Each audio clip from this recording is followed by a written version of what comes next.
People ask me all the time, how long should a podcast be? And my answer is, how long is a piece of string? That's good.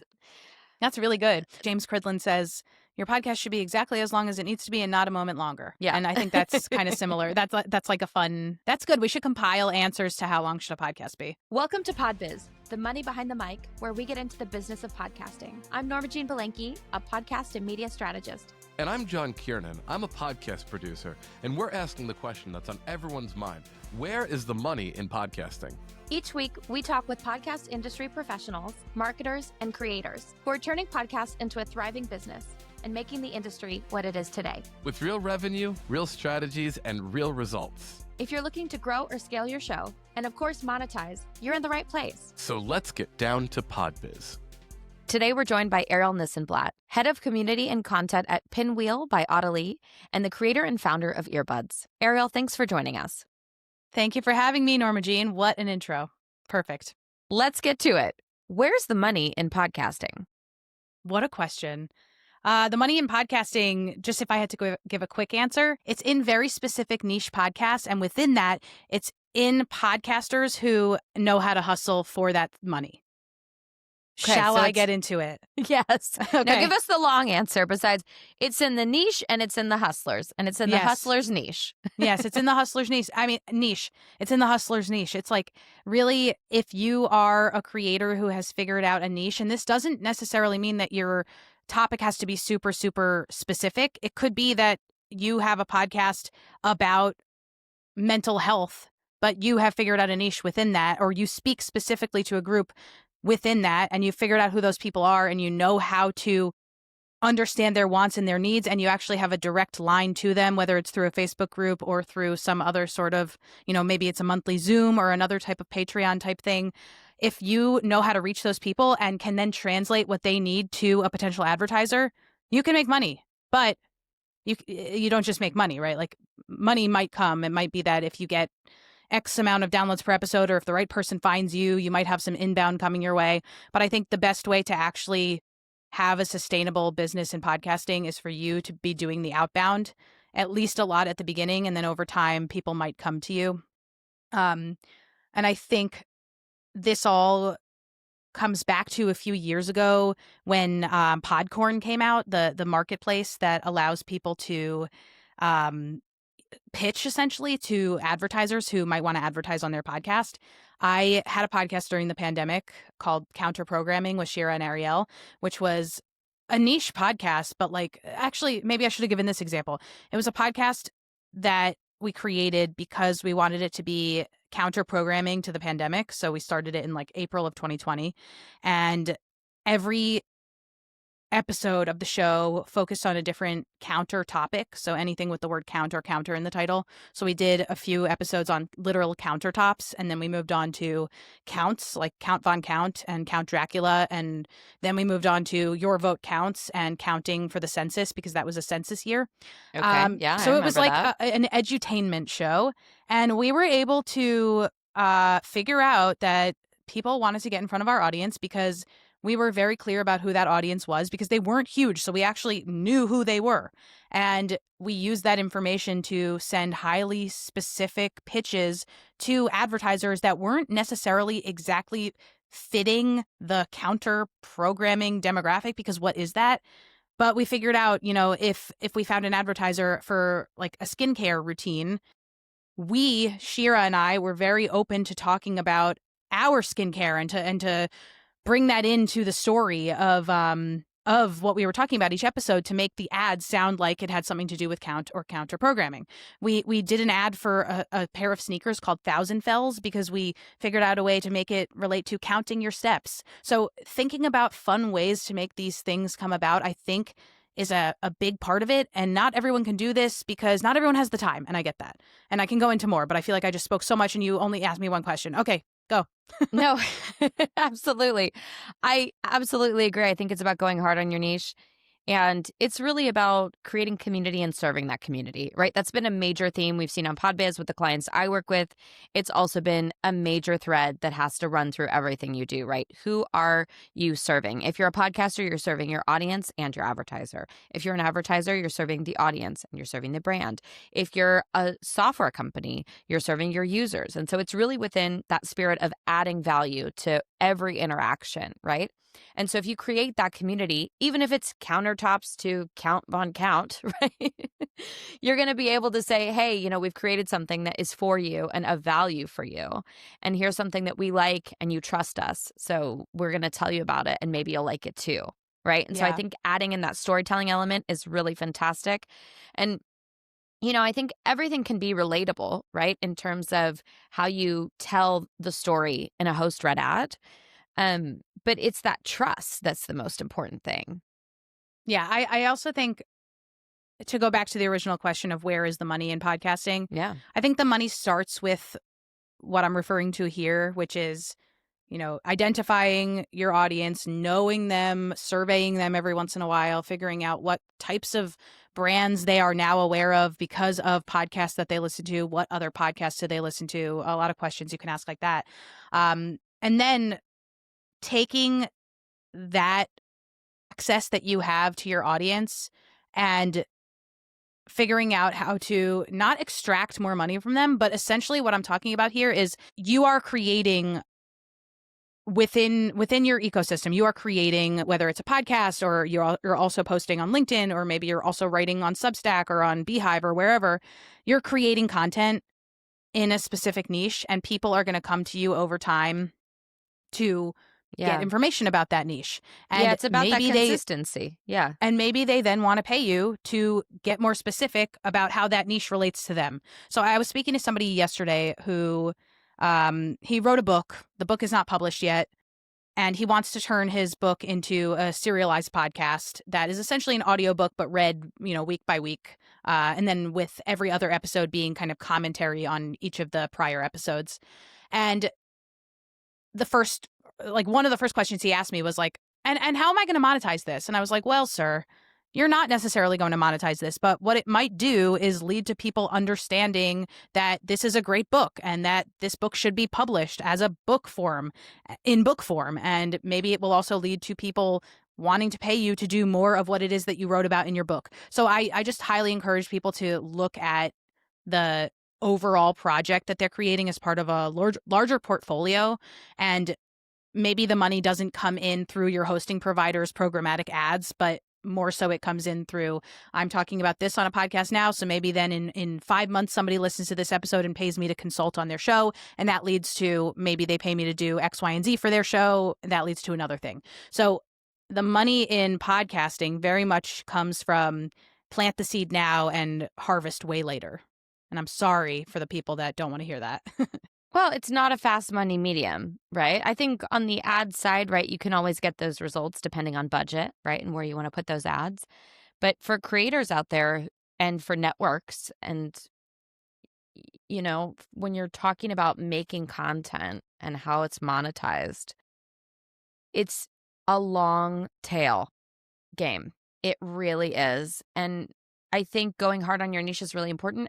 Strategy is also something that I always talk to people about, because the amount of people who just see what sticks, right, or try something out, or, ride a bicycle until they learn how not to fall off, but then only do it once, right? It's like they're not getting the consistency, and that consistency is what builds the community, right? And I think one of the things that I've seen you do a lot that is incredibly helpful is you ask questions all the time about specifics, right? We were on a panel at Podcast Movement Evolutions earlier this year, and we were talking, somebody raised their hand because I timed time for questions. Hell yeah, you did. Yeah, hell yeah, I did. And somebody raised their hand and they had a question about their podcast. And, we all had some insight, and you said, well, what's your podcast about, right? And I think kind of turning the table and asking your audience, asking your clients, asking the people around you, well, what's the context for this is super important, right?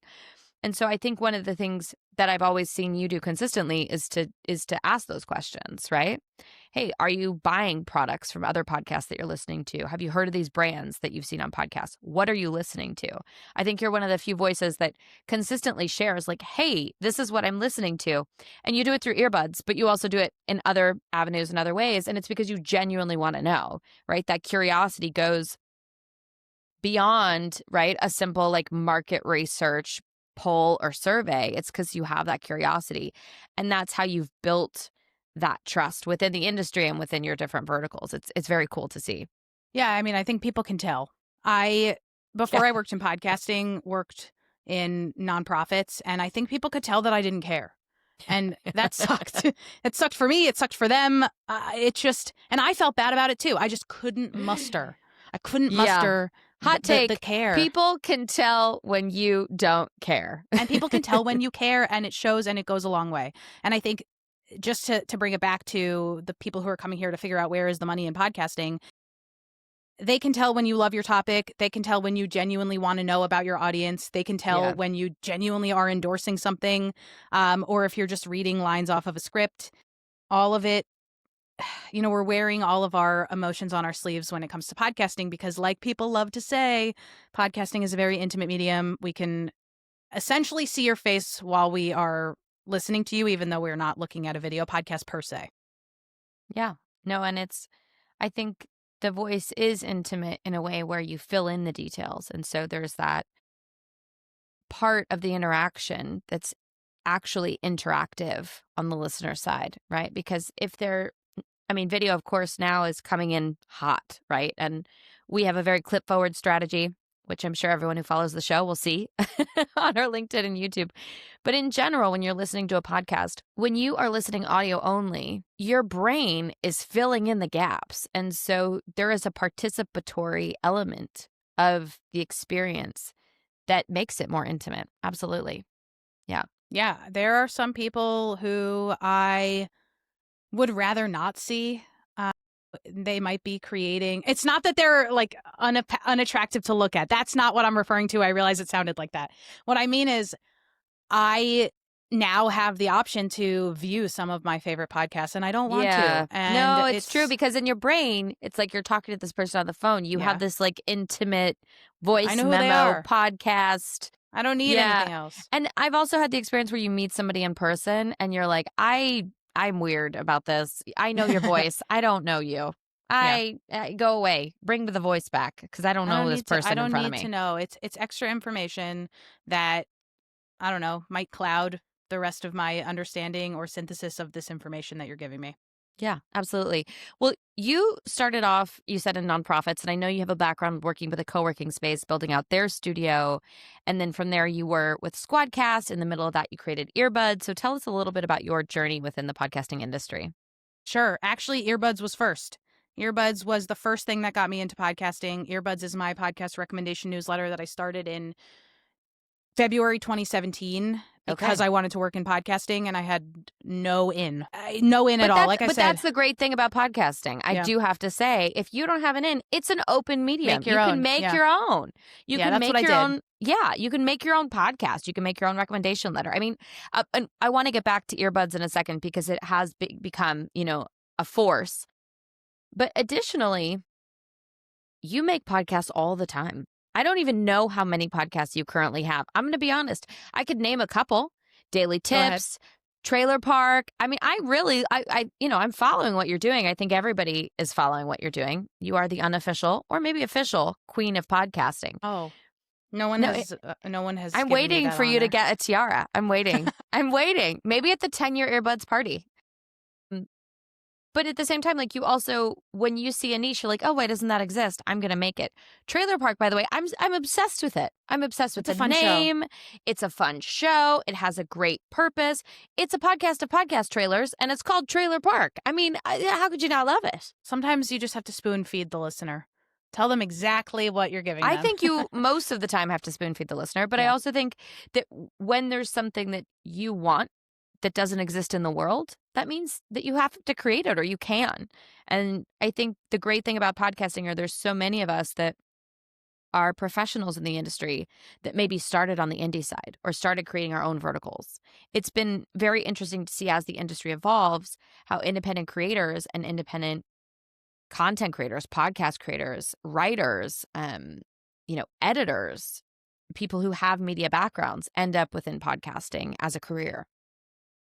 Yeah, I know many people who started in other places and just made their way here, and that goes for people who are, recent college grads who studied nothing to do with audio or advertising or whatever. And then it also it comes from people who were subject matter experts for years in something else, and then they decided to figure out a way to understand one of the mediums that they could use to distribute that information, which is through RSS and through podcasts. I had no background in this. I didn't work in radio in college. I was interested in it. I remember hearing, every once in a while that somebody had a radio show, and they had to wake up at 4 a.m. to go do their radio time slot. And I was like, that's cool. I wish I could do that, but I'm not waking up. And I also don't really know music that well. And most of the shows at that time were DJing and with a little bit of interstitials. Yeah. And these are just memories that I'm placing. Right? These are retroactive memories. I had no real desire to be in radio. I had no real desire to go into advertising. I had no real desire to be a host or to go into journalism. I didn't know what I wanted, so I studied geography, which I loved, and I was able somehow to do well in school, studying maps and population charts and things like that. And then I decided I would figure out what I would do with that. And now I do look back and I say, even for people who are going into college now, especially if it's in the liberal arts or in more of the humanities sides of things, I think you just need a degree. Unless you want to become a doctor or a lawyer, you just need a degree, and you might not even need one as we go forward. I don't know how this advice will age, but for me, I needed a bachelor's. It didn't necessarily matter in what, and from that, I was able to craft what I wanted to do. It was a broad enough subject that I learned a lot, that I was able to, of course, learn a broad swath of knowledge, but also I was able to ask questions, and I was able to be curious, and I was able to be somebody who understands the art of delegation. And all of that helped me when I eventually realized that I didn't necessarily want to work in nonprofits, which is what I was doing after college. And I really wanted to work in this creative field of podcasting. And that's what eventually caused me to explore my curiosity and start a recommendation newsletter so that I could find more podcasts to listen to, so that I could continue listening to podcasts and helping other people find podcasts. And after EarBuds. There is no after EarBuds. After you initially started EarBuds, you did a lot of other stuff. I mean, I think it's one of those things where nobody's trajectory looks the same as anybody else's, because as an industry, we're still rather young. And so it's been really fun, to see how many people started out hey, this didn't exist, I created it. Or, I started on this team, or I started with a startup. You never really know how people end up in podcasting. And so I think that it also really speaks to kind of who you are as a person, and that you continually make things that you want to see. I mean, I think I'm in your Instagram, here's what I'm listening to group, right? Yeah, exactly. So I think that it's interesting. Yeah. So what would you say, is one key move or metric or even mindset that's made the biggest impact on your podcasting career? I think there are two that come to mind. One is, just because people have been in the room longer than you or are older than you doesn't necessarily mean that they know more, which kind of goes hand in hand with anybody can bullshit anything and make it sound good. So I just remember going to a conference pretty early on in my podcasting career, and the panel that I went to was something like, here are the top 10 tips for growing your podcast. And I was like, hell yeah, I'm going to that. I'm going to finally learn how to make a show go viral. What is the secret sauce? And I was really expecting these people to share that information. And instead it was broad, sweeping generalizations about the podcast like what you should do to grow your podcast, but it was obviously not anything proven because there is no one proven thing that works for every single person. And that was a really big unlock for me, was realizing that, first of all, anybody can say anything. Anybody can name a panel anything, and anybody can like charm anybody just by saying the right things. And I, from then on, vowed to always try to give concrete advice when I'm giving advice.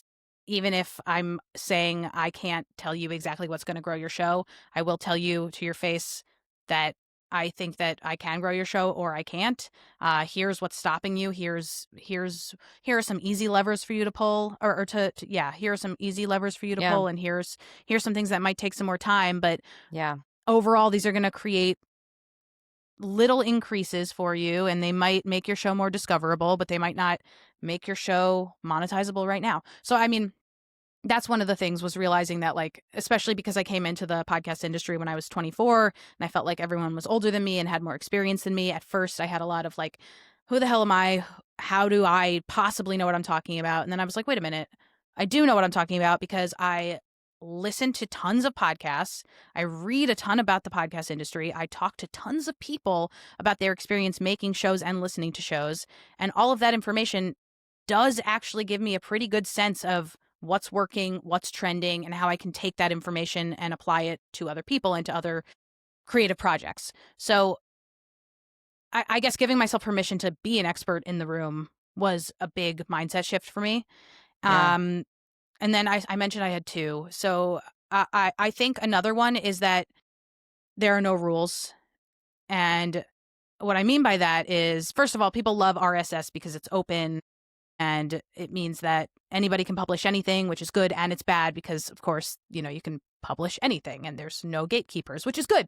And it's bad. Anyway, people ask me all the time, how long should a podcast be? People ask me all the time, how many episodes should be in my season? People ask me all the time, like all of these questions that they expect a very specific answer to. And my answer to them is always, there is no answer. You make this up. You make it up as long as you're able to justify it, as long as you're able to explain why you made these decisions, then you're fine. And I think that is a huge mindset shift or a mindset understanding for me that I hope to pass on to other people, is like, you don't need permission from me or from anyone to say my season is 12 episodes long, or to say that my podcast is usually 55 minutes long every episode, but for this one, we're going 30 minutes because the interview was just not that interesting and I want to publish only the interesting bits.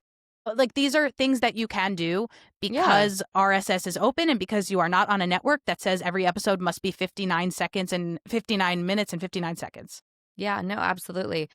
I think the giving yourself permission is really big. People ask me all the time, how long should a podcast be? And my answer is, how long is a piece of string? That's good. That's really good. That's you should what put I that go with. alongside James Cridland says, your podcast should be exactly as long as it needs to be and not a moment longer.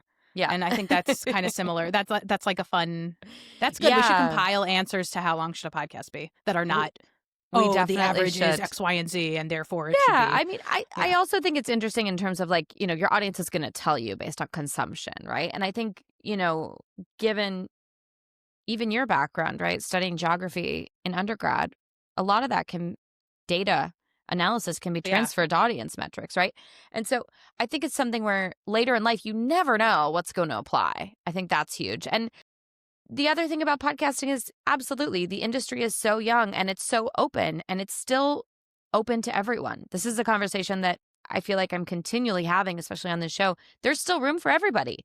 Get a mic, like strap in, let's go. There's still room. Contact us. We'll make your show, right? I think it's definitely like, it's still very early days. And it is also part of a larger branded strategy if you have a business, right? So like you're saying, you never know where that money's going to come. It may come down the line. It may come through a different product. It may come through a service down the line for somebody seeing you.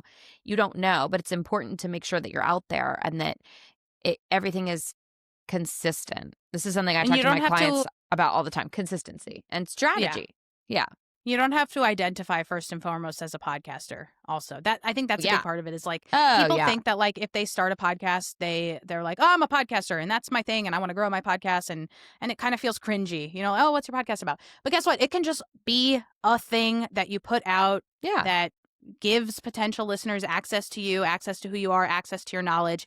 It's proof of concept for you. You are an expert in these things. Here you are showing that off week after week or month after month, however you decide your cadence is going to be for publishing. And I think ultimately that is what helps a lot of people to establish the consistency that then gets people to think of them as the expert in that niche. I was listening to an episode of Attach Your Resume where the host Eric Silver was interviewing Austin Walker, who is, I believe, to the best of my knowledge, actually I could just read the who he is. He's a media critic, a writer, a game designer, and a podcaster. Mm-hmm. And what's interesting is he's been making podcasts forever. I hadn't heard of this person before, but Eric, when he opened the podcast episode, said, like, I have been wanting to have this guy on forever. And I always find it interesting when people are big podcast people. Like Austin Walker has opinions about the podcast industry, but probably would not identify as like a podcast industry consultant. Like he's not helping other people make podcasts per se, but it's interesting because he's using podcasts as part of his overall portfolio to draw people into what it is that he does. And he actually was recommending that people, even if you have a friend and you just want to chat with that friend about a topic and you want to show off your knowledge of that topic, even if you have zero desire to monetize that, it is just a fun thing to do to make it into a podcast. He kind of likened it to like essentially starting. It's like, actually, this is what Shira and I, when we started Counter Programming, did. We ended up making some money on the show, but losing some money. We ended up having $800 that we needed to pay at the end of the season. Essentially, we made some money, but needed to pay $800 out of pocket. And we were okay with that because we were like, you know what? That's like taking a dance class. It's an activity. We entertained ourselves. Maybe we offered some entertainment for other people. And also, I still talk about this podcast to this day. It has made me money indirectly. So the Austin Walker was not necessarily advocating for each person to start a podcast and to monetize that podcast, but really just to say like this, it's like trying out writing. It's like trying out, I don't know, going on TikTok and making some shorts here and there. It's just another way for you to show off that you like this thing and want to connect on this thing.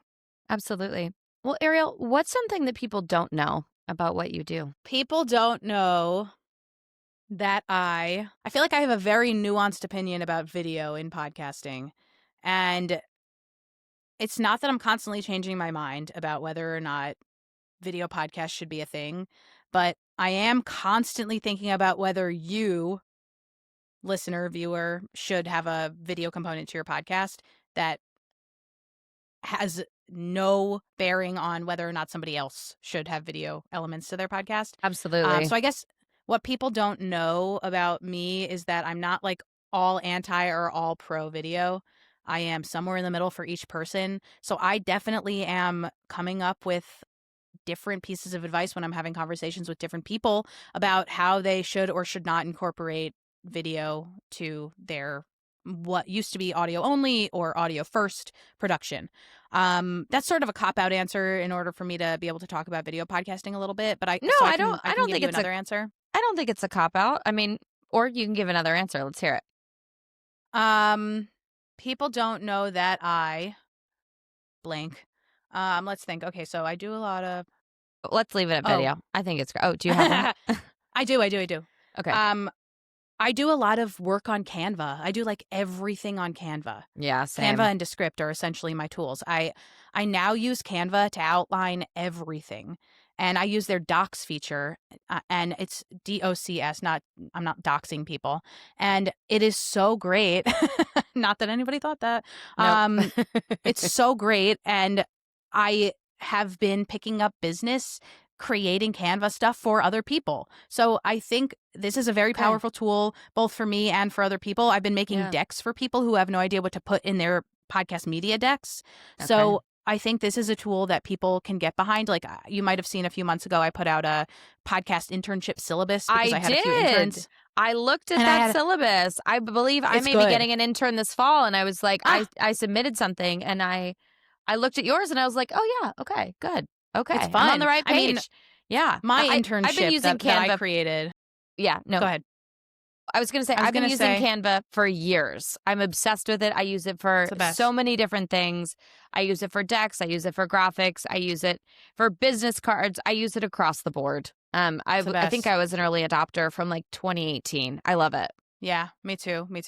It's the best. The internship that I created was not necessarily, the kids did not help me at all. I helped them. It was essentially a course. Like if you look at this internship syllabus in quotes, you'll see that it is me teaching them and then me creating more work for myself by having to check on the work that I've assigned to them. But I still called it an internship syllabus for some reason. But I just love Canva, and I love using it to create visual elements for people's podcasts. And I think a lot of people need to get with it when it comes to the visual consistency of your audio only or your project that might be like video focused, or maybe you're attempting to put some visuals in there. It's got to be consistent. It's got to look good. Canva can help you with that. I am not a shill for Canva. I don't even get paid. I should get paid. I think that consistency is huge, and I'm all for you getting a Canva, a kick from Canva, kickback from Canva. Like a little affiliate deal. A little affiliate deal, just a little Philly. But I think that also, going back to what you said about video, going back to what you say about Canva, a lot of it is about consistency and strategy, right? And strategy is customized, right? So when we talk about best practices, we can talk about best practices till the cows come home. We can list them off from 1 to like 1,000, and that can be the whole podcast, right?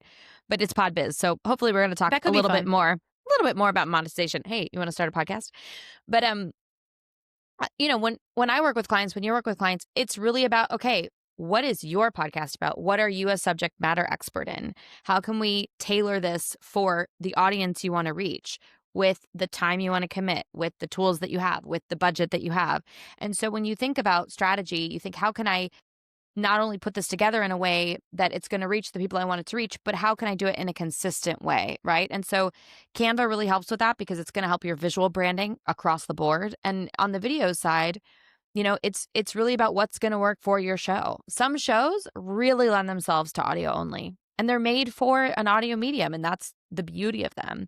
And other shows have video as a secondary component. Other shows now we're seeing, have a clip first strategy, are video first. And that's really changing within the industry as we go today. But, the two things I think that really make the difference are, that customization and consistency. Absolutely. Well, if you had to start over, what would you do differently to grow faster or smarter? I would, two things. If I were starting my newsletter over, I would have focused first on the value of a very strong landing page with a very clear for statement. And what I mean by that is, right now my landing page is great. If you go to earbuds.audio or newsletter.earbuds.audio, you'll see that there's a one-liner describing exactly what it is that you're going to get from this newsletter if you subscribe. But at the beginning, I did not have that. I was testing out many different subject lines without really even understanding what an A/B test was. I was just kind of like, let me try this, let me see what hits. So I would have thought a little bit more about newsletter strategy, and I would have thought about my for statement. This is a newsletter for X, Y, and Z people who like X, Y, and Z. But I also may have considered splitting my newsletter into what it is now and then something a little bit more specific or that people could opt into. Because right now it's each week is curated by a different person. Anyone can curate a list. And that means that lists are all over the place, which means that unless you're down to receive a new issue of the newsletter every single week with a different topic, and maybe you're going to try out a podcast on that topic, and maybe one week you're going to skip it entirely, and maybe another week you're going to try listening to something that you didn't necessarily think you were interested in before, then this might not be the newsletter for you. I got the advice a few years ago that the newsletter might not be growing so fast because there are people who come to a newsletter for something specific, and they might not get that specific thing out of my newsletter every week. So I might have considered keeping one newsletter as is and then also letting people opt in to receive specific recommendations based on, clicking a box of what they like, what topics they like. So I would have done that over. And then I am finally getting on the train of when people reach out to me on LinkedIn for free advice, asking them if they have considered that they should pay me. Yeah. So I'm finally figuring out how to nicely reply to people being like, hey, that's usually something that I consult on. Are you open to that? And if they're not, then I'm happy to chat with them for 15, 20 minutes for a networking call. But I'm not necessarily going to spend some time listening to their show and giving them advice without being paid to do that. So I would have at least a little bit earlier on started that, but not too much earlier on, because of course, like, who am I to charge when I was, 1 year into this industry? But maybe I think that I don't know. I think that yes, and also I think that it's always a difficult thing, right? When you're in a community where everybody is so open and helps everybody out, in podcasting, we're consistently. I want to help. Yeah, I think we all do, right? I always have this thing where if it's like a friend, an actual friend, I'm like, I will give you 40 minutes and I will info dump on you. And then if you actually want my help in implementing anything, I have to charge you. That's just how it is. Yeah. That's a good way to do it.